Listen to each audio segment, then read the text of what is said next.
தூய்மையான ஆட்சி என்பதற்கு பல காரணங்கள் இருக்கிறது. புரட்சித் தலைவர் அம்மா ஆண்ட காலம் தூய்மையான ஆட்சியாக இருந்திருக்கிறது. ஒரு காலத்தில் நாங்கள் பின்பற்றினோம்.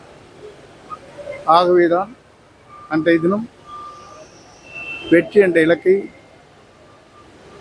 புரட்சித் தலைவர் இருக்கும் வரை 3 முறை அவரை யாராலும் வெல்ல இயலவில்லை.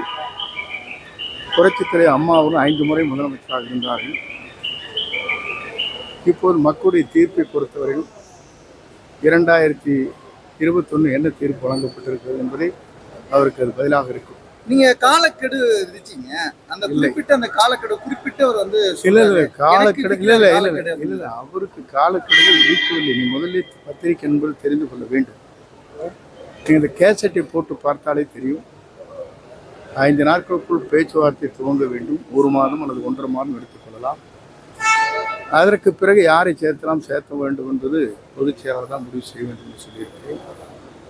ஒரு கருத்தை சொல்வதற்கு சுதந்திரம் இங்கே வேண்டும், முதலே தெரிந்து கொள்ள வேண்டும்.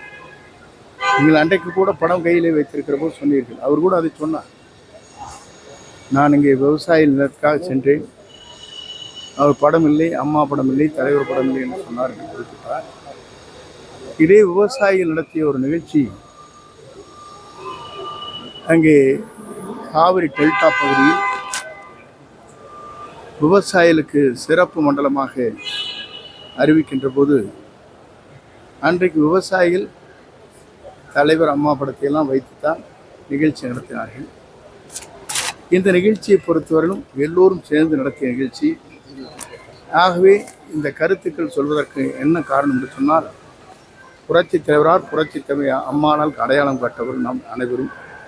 ஆகவே அந்த கருத்தை அந்த இடத்திலே நான் சொன்னேன்.